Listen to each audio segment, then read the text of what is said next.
ये law of trichotomy क्या है भाई? कोई भी आप रियल नंबर ले लीजिए randomly, a belongs to R, तो ऑब्वियस सी बात है जो भी रियल नंबर होगा या तो वो नेगेटिव होगा, जीरो से छोटा होगा, या वो जीरो होगा, या फिर वो जीरो से बड़ा होगा। तो इस सिंपल सी चीज को ही क्या नाम दिया गया है? Law of trichotomy. अब इसी तरीके से मोनोटोन लॉ ऑफ एडिशन क्या होता है? ये देखिए, ये है हमारा मोनोटोन लॉ ऑफ एडिशन। मतलब कोई भी आप दो पॉजिटिव नंबर ले लीजिए भैया, ए और बी, इन दोनों नंबर्स का एडिशन जो होगा वो भी पॉजिटिव ही होगा। ठीक है, इसी को क्या बोला गया है? Monotone law of addition. Simple सीधी सी बात है भैया, तो साधारण सी बात है। जब ये जीरो से बड़ा है, ये भी जीरो से बड़ा है, तो जो एडिशन होगा वो जीरो से छोटा थोड़ी हो जाएगा। इसी तरीके से ये मोनोटोन लॉ ऑफ मल्टीप्लीकेशन है।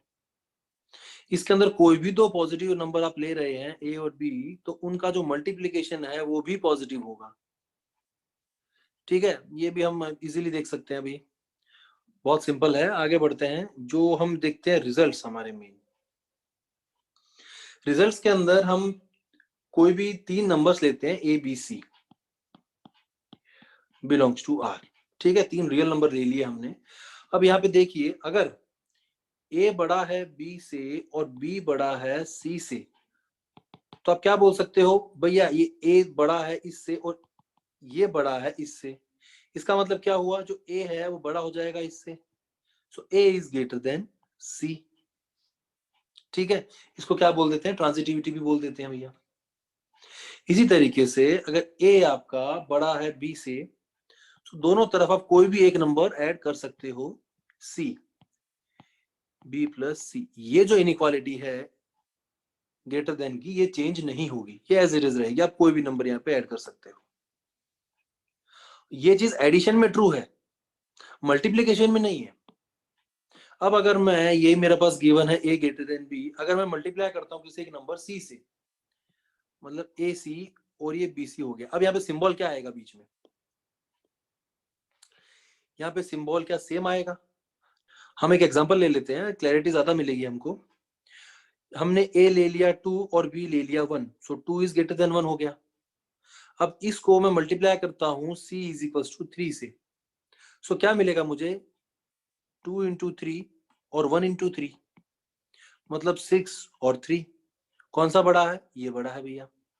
सो अगर c आपका ग्रेटर देन 0 है, सो आपका जो साइन है वो चेंज नहीं होगा, वो एज इट इज रहेगा। अब अगर मैं मल्टीप्लाई करता हूं इसको c इज इक्वल टू -3 से, सो क्या होगा? 2 इंटू -3, 1 इंटू -3, मतलब -6 -3। अब कौन सा नंबर बड़ा है? -3 बड़ा है। सो यहाँ पे जो सिंबल था आपका ग्रेटर देन का, वो सिंबल हो गया लेस देन का।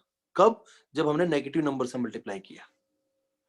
ठीक है, सो यहाँ पे कंडीशन आएगी कि ये a c less than b c. ये कब होगा? If c is greater than 0, और ये कब होगा? If c is less than 0। ठीक है, अब इसी तरीके से हम दूसरा रिजल्ट देखते हैं। मान लो आपके पास कोई दो रियल नंबर्स हैं, ए और बी। ए और बी आपके पास कोई दो रियल नंबर्स हैं। अब इन दोनों का मल्टीप्लीकेशन, दूसरी एक कंडीशन लेता हूं मैं, ये नंबर ऐसा है कि सच दैट इन दोनों को अगर आप मल्टीप्लाई करोगे तो वो पॉजिटिव हो जाएगा। अब अगर दो नंबर का मल्टीप्लीकेशन पॉजिटिव है, तो इस इंडिविजुअली ए और बी के बारे में आप क्या कह सकते हो? ये क्वेश्चन है। ठीक है, अब हम रिवाइज कर लेते हैं जो बचपन में हमने पढ़ा था, साइन रूल। कोई भी दो पॉजिटिव नंबर्स हैं, उनको अगर आप मल्टीप्लाई करोगे तो आपको क्या मिलेगा? Positive number. कोई भी दो नेगेटिव नंबर को मल्टीप्लाई करोगे तो आपको क्या मिलेगा? Positive number. कोई भी एक नंबर पॉजिटिव है और एक नंबर नेगेटिव है, अगर आप इन दोनों को मल्टीप्लाई करोगे तो आपको क्या मिलेगा? नेगेटिव। अब यहाँ पे हमें बोला गया है कि दो नंबर्स का मल्टीप्लीकेशन पॉजिटिव है। इसका मतलब क्या होगा? ये पॉजिटिव कब होगा? जब या तो दोनों साइन पॉजिटिव होंगे या दोनों नेगेटिव होंगे। सो यहां से हम क्या कंक्लूड कर सकते हैं कि या तो ए ग्रेटर देन 0 है, बी ग्रेटर देन 0 है, या फिर ए और बी दोनों ही लेस देन 0 है। ठीक है, ये चीज हमने यहां से कंक्लूड करी। अब इसी तरीके से मान लो मैं आपको बोलता हूं कि ए इंटू बी अगर लेस देन 0 है तो क्या कंक्लूड कर सकते हैं भाई, दोनों का मल्टीप्लीकेशन अगर आपका नेगेटिव हुआ, नेगेटिव कब होगा, जब ये वाला रूल फॉलो होगा, मतलब एक नेगेटिव और एक पॉजिटिव। इसका मतलब या तो ए नेगेटिव होगा तो बी पॉजिटिव हो जाएगा, और अगर ए पॉजिटिव होगा तो बी नेगेटिव हो जाएगा। ठीक है, सो अगर ए इंटू बी आपका लेस देन 0 है तो हम क्या कंक्लूड करेंगे, ये दो चीजें। ठीक है, अब हम आगे बढ़ते हैं। देखिए, मान लो आपके पास कोई रियल नंबर है ए, और आप दूसरा कोई नंबर लेते हो एप्सिलॉन ग्रेटर देन 0। अब यहाँ पे ये नंबर ए कुछ इस तरीके से है कि 0 इज लेस देन और equals to a is strictly less than epsilon. अब ये जो है ये ट्रू होता है for every epsilon greater than 0। ठीक है, अब यहाँ पे आप इसको समझने के लिए एक रियल लाइन बनाइए। पहले हमने एक मान लो एक रियल लाइन बना ली, ये है 0, ये है नेगेटिव में -1, ये है पॉजिटिव में आपका 1। अब जो एप्सिलॉन है वो आपने लिया हुआ है ग्रेटर देन 0।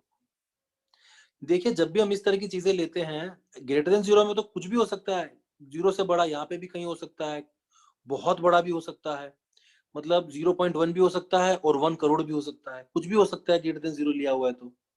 लेकिन अगर आप बहुत बड़ा नंबर लोगे तो हम कुछ कंक्लूजन पे नहीं पहुंच पाएंगे। तो जब भी इस तरह की सिचुएशन आती है रियल एनालिसिस में, जब भी आपको इस तरह का नंबर कुछ मिलेगा for every epsilon greater than 0 या ऐसा कुछ, सो हमको ऑलवेज वो जो नंबर है वो 0 के क्लोज लेना है, 0 के नजदीक लेना है, जितना हो सकता है उतना नजदीक हमको लेना है। इसके मतलब हमको एप्सिलॉन को 0 की तरफ अप्रोच करवाना है, मतलब एप्सिलॉन धीरे धीरे धीरे धीरे 0 की तरफ जाएगा। ये कॉन्सेप्ट हमको कंसिडर करना होता है, तो हम कुछ कंक्लूजन पे पहुंच सकते हैं। सिमिलरली यहाँ पे भी ऐसा ही है, जो हमने एप्सिलॉन लिया हुआ है वो ग्रेटर देन 0 लिया है, कहीं पे भी ले सकते हैं। सो हमारा एक्चुअली में ये क्या बना, ये हमारा क्या बना, एक इंटरवल बन गया 0 से एप्सिलॉन, ये हमारा क्लोज्ड और ये हमारा ओपन। ठीक है, अब जो यहाँ से 0 स्टार्ट होता है, अब ये आपका एप्सिलॉन कुछ यहाँ पे है मान लो, अब इस एप्सिलॉन को ग्रेटर देन 0 है तो जितना चाहे छोटा ले सकते हो, तो धीरे धीरे इसको छोटा करते जाओ आप, यहाँ पे और छोटा और छोटा और छोटा और छोटा और छोटा छोटा छोटा करते जाओ। आपका 0 यहाँ पर है, एप्सिलॉन यहाँ पे है, तो ए आपका कुछ कहीं यहाँ पे कहीं पे भी हो सकता है, कोई भी नंबर यहाँ पे। ठीक है, अब जैसे जैसे आप इसको 0 के नजदीक लेके आओगे एप्सिलॉन को, जो इंटरवल वो छोटा हो जाएगा, तो नंबर ऑफ ए, मतलब जो पॉसिबिलिटी है ए की, वो भी छोट कम हो जाएंगी। अब इसी तरीके से आप और छोटा कर दो इसको, तो और कम पॉसिबिलिटी हो गई। एप्सिलॉन को और नजदीक ले आओ, और कम पॉसिबिलिटी हो गई, और नजदीक ले आओ, और कम पॉसिबिलिटी हो गई। ये चलता जाएगा प्रोसेस। तो जैसे जैसे एप्सिलॉन जो है आपका वो 0 के नजदीक जाएगा, वैसे वैसे ए की जो पॉसिबिलिटी है वो कम होती जाएगी। मतलब ए की जो पॉसिबिलिटी है, आप देखिए क्या होगी, आपको आपका इंट्यूशन क्या कहता है, इमेजिन कीजिए चीज को, फील करने का ट्राई कीजिए, आपका इंट्यूशन क्या कहता है। जो एप्सिलॉन है आपका वो 0 के नजदीक जा रहा है धीरे धीरे, इसका मतलब क्या हुआ, ए की पॉसिबिलिटी क्या बचेगी आपके पास, ए क्या हो सकता है। ये चीज ट्रू है फॉर एवरी एप्सिलॉन, मतलब हमको हर एक एप्सिलॉन लेना है 0 से बड़ा। 0 से बड़ा हमको 0.1 भी लेना है, फिर 0.01 भी लेना है, मतलब 0 से लेकर 0.01 के बीच में हमारा ए होगा। फिर हमको इस एप्सिलॉन को और छोटा कर देना है, मतलब 0 से लेकर 0.001 इसके बीच में ए होगा। फिर और छोटा कर देना है एप्सिलॉन को 0.00000000, बहुत छोटा किया हमने। अब इससे भी और छोटा कर देना, और छोटा कर देना, तो जो ए है ये इंटरवल छोटा होते ही जाएगा, इसका कोई एंड नहीं है। तो जो ए है आपका उसके लिए क्या पॉसिबिलिटी बचेगी, अंदर से इंट्यूशन निकल के आता है कि भैया ए जो होगा वो आपका 0 के इक्वल होगा। ठीक है, मान लीजिए जो ए है वो 0 के इक्वल नहीं है। ठीक है, ए 0 से बड़ा है। अगर ए आपका ग्रेटर देन 0 होता है तो क्या होना चाहिए, 0 और ए के बीच में कुछ डिस्टेंस होगा, राइट। वो जो भी डिस्टेंस होगा उसका हम एवरेज ले लेते हैं। एवरेज मतलब क्या होता है, कोई भी दो नंबर लिए हैं आपने, यहाँ पे कोई दो नंबर है आपके ए और बी, सो इसका मिड पॉइंट क्या होता है, a प्लस बी बाई 2। उसी तरीके से अगर आपका जो a है वो 0 नहीं है, 0 ना होकर कोई दूसरा नंबर होता है ग्रेटर देन 0, सो कुछ यहाँ पर होगा। सो इन दोनों का क्या होगा, एवरेज लेते हैं, तो एवरेज कहां पर आएगा, कुछ यहां पर आएगा बीच में, a/2। ठीक है, इसका मतलब क्या हुआ, और इस a/2 को मैं बोल दूंगा एप्सिलॉन, तो मेरा इंटरवल क्या बनेगा, 0 से a/2, और मैंने a क्या लिया था, ग्रेटर देन 0 था, a बाहर आ गया, मतलब a इस इंटरवल के अंदर नहीं है। तो जो स्टेटमेंट थी हमारी की जो a है वो इस इंटरवल के अंदर होना चाहिए फॉर एवरी एप्सिलॉन, वो गलत हो जाएगा, क्योंकि यहाँ पे हमने एप्सिलॉन लिया क्या, a/2, उस एप्सिलॉन के लिए a इसके अंदर नहीं है। हमको ऐसा a चाहिए जो फॉर एवरी एप्सिलॉन, आप कोई भी एप्सिलॉन लो 0 से एप्सिलॉन के बीच में ही होना चाहिए, ऐसा a चाहिए हमको। तो ऐसा एक लौता आपका जो पॉसिबिलिटी है वो है 0 इटसेल्फ। तो a क्या बनेगा आपका यहाँ पे, a आपका हो जाएगा 0। ठीक है, अब हम आगे बढ़ते हैं, नेक्स्ट है हमारा फोर्थ रिजल्ट। मान लो आप कोई भी दो नंबर लेते हो, a greater than equals to 0 और b greater than equals to 0। So a less than b अगर है तो a square b less than b square होगा, और स्क्वायर रूट ऑफ a भी less than square root of b होगा। अब ये चीज बहुत सिंपल और ये आपको अपने आप देखनी है। अगर ये चीज ग्रेटर देन के लिए ट्रू है तो ये देखिए कि अगर ये लेस देन 0 हो जाए दोनों, तो क्या होगा यहाँ पे, अगर एक लेस देन 0 है और एक ग्रेटर देन 0 हो जाए तो क्या होगा। सो ये चीजें आपको अपने आप ट्राई करनी है, बहुत ही सिंपल चीज है, आप इजीली आप देख सकते हैं। हम आगे बढ़ते हैं, ये है हमारा नेक्स्ट रिजल्ट। अगर मान लो आपके पास कोई n रियल नंबर्स हैं, रियल नंबर नहीं भैया, पॉजिटिव रियल नंबर, याद है ये प्लस का सिंबल मैंने आपको समझाया था एक बार। सो ये जो है पॉजिटिव रियल नंबर्स हैं। सो इसका अरिथमेटिक मीन क्या होगा, सबका एडिशन डिवाइडेड बाई n, जितने भी हमारे नंबर्स होते हैं उन सब नंबर्स को ऐड करके जितने नंबर्स हैं उस नंबर से डिवाइड कर दो, तो ये हमारा क्या होता है अरिथमेटिक मीन, और इसका एवरेज भी बोल देते हैं हम। दूसरा है ज्योमेट्रिक मीन। ज्योमेट्रिक मीन क्या होता है, सभी नंबर्स का मल्टीप्लीकेशन, पावर में क्या, उसका nth रूट लेना है हमको, मतलब पावर में 1/n ले लीजिए आप, ये दोनों ही चीजें सेम है। फिर है हार्मोनिक मीन।